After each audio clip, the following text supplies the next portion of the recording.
Hola, buen día. Mi nombre es Leonardo Rosas Villegas. Soy alumno de la Universidad Autónoma del Estado de México en la licenciatura en Farmacia y les presentaré el tema de reacciones adversas en la polimedicación, oportunidad de intervenciones farmacéuticas a través de criterios de Beers.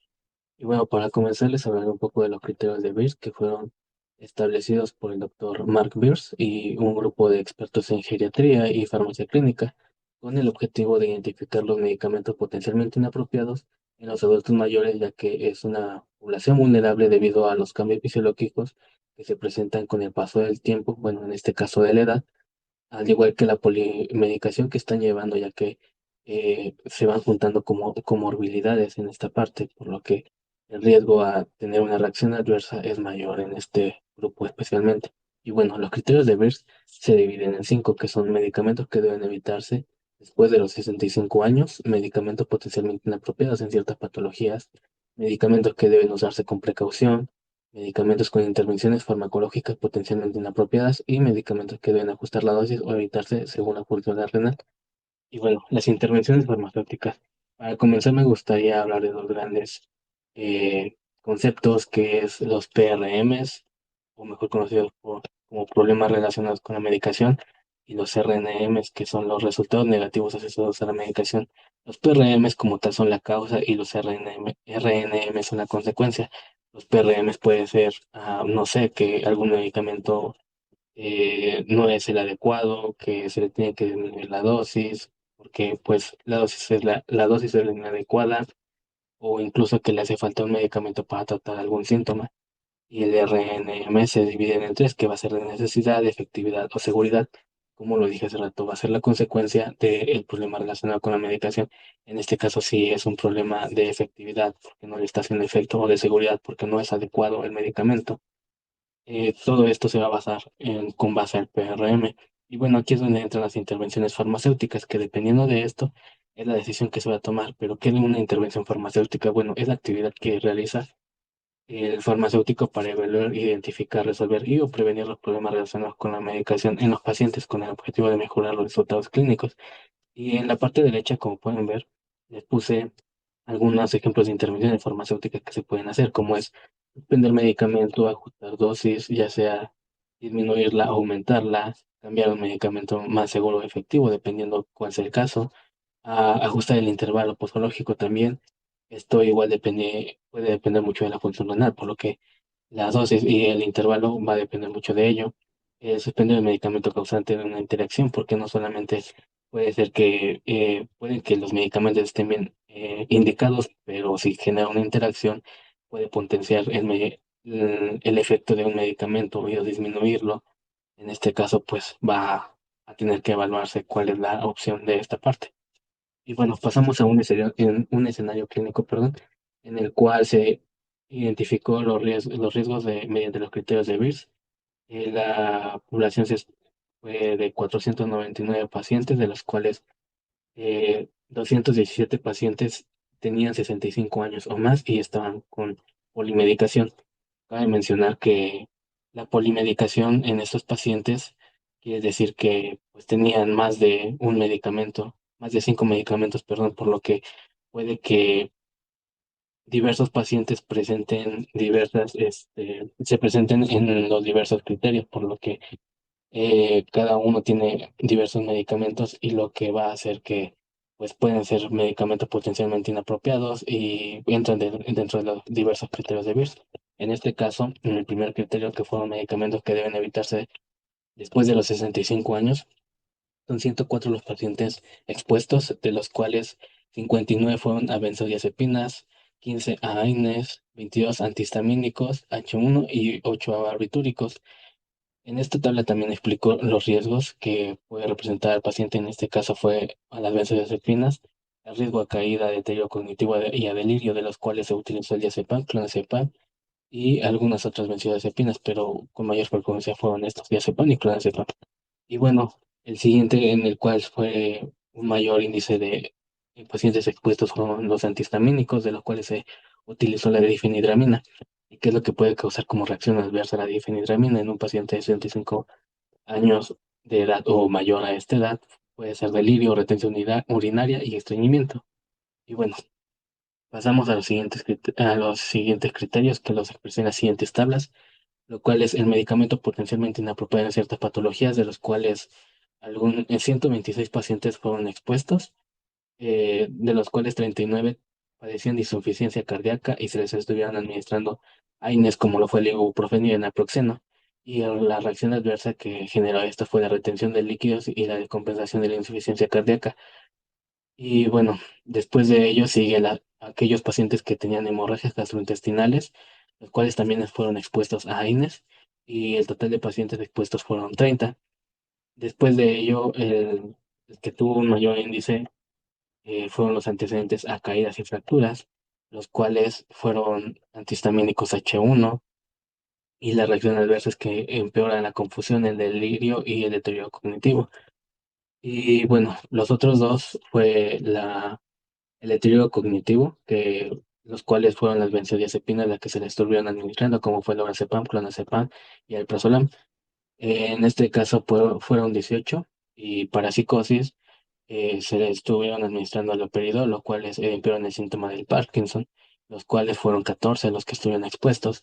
Después, el siguiente criterio fue los medicamentos que deben usarse con precaución, como lo fue la Pixaban, los cuales fueron 20 pacientes los expuestos, y la reacción adversa fue el riesgo a sangrado, en este caso el sangrado gastrointestinal. Al diclofenaco, que es un AINE, pues 21 pacientes fueron expuestos, y de ellos el riesgo fue el riesgo renal y cardiovascular. 29 de los pacientes expuestos también fueron a sertralina, que el riesgo fue la hiponatremia, y por último el tramadol, que tiene como riesgo las caídas e hiponatremia. En este criterio los pacientes expuestos fueron 92, y en el siguiente criterio fueron 52, el cual el criterio es el medicamento con interacciones farmacológicas potencialmente inadecuadas. Fueron 12 expuestos a anticoagulantes y AINES, como puede ser un anticoagulante la warfarina, y como AINE el diclofenaco, ibuprofeno, ketorolaco, alguno de ellos. Y la reacción adversa a la que se generó fue el riesgo elevado a una hemorragia gastrointestinal. Después, otro ejemplo, bueno, otro problema que se identificó en esta parte fue en los inhibidores selectivos de la recaptación de serotonina, como puede ser la sertralina, mazonaine, diclofenaco, ketorolaco, naproxeno, de los cuales 13 pacientes fueron expuestos, y la reacción adversa fue el riesgo de sangrado digestivo.